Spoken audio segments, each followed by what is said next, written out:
Protecting Visiting Nurses from Workplace Violence on the Job.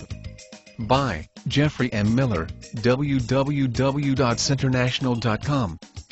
Are you an administrator or supervisor concerned about workplace violence touching your in-home nurses or other medical professionals? I can certainly understand why you would be. Contrary to media and news reports, workplace violence attacks do not always involve one-on-one employee violence, where an aggressive employee is attacking a coworker or manager. Also, the belief that an attack must occur on company grounds for it to be considered workplace violence is another unfortunate misconception that is putting many employees at risk. The reality is that, in today's world, many employees have a workplace outside of their company's walls. They have no set office, flexible hours, and work in a variety of conditions and environments, all in the same day. And they are attacked, beaten, raped, robbed, and even murdered by the very people they are there to help.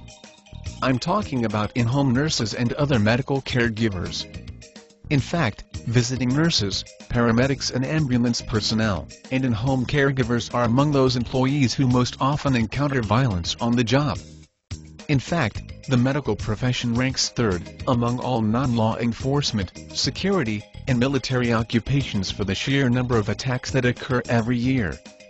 Based on these statistics, it is vitally important that your company get the type of self-defense training that will protect the in-home medical professional from falling victim and suffering from a workplace violence attack.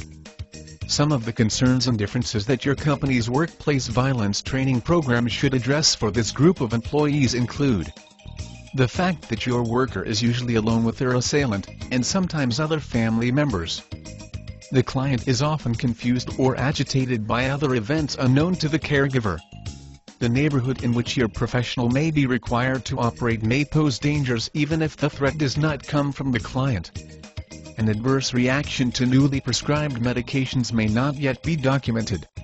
And even a client's prejudices or sensitivities to gender, race, age, or any other personality factor may be enough to trigger a negative reaction and spur violence.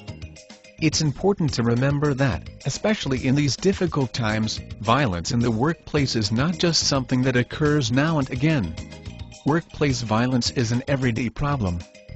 With 17 to 20 employees being murdered every week on the job, and another 1,500 people a week being beaten, raped, robbed, or otherwise assaulted, the likelihood of one of your medical professionals being attacked on the job is not a possibility, it's a given. Regardless of the workplace, whether it be a hospital, clinic, ambulance, office, or even a customer's home.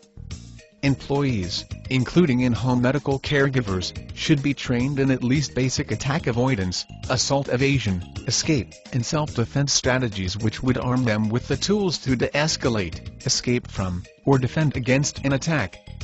If you're serious about getting professional, liability-conscious, self-defense training designed specifically for medical professionals, then I want to help. First, I recommend that you begin by reading the new report called Attack-Proof Your Facility.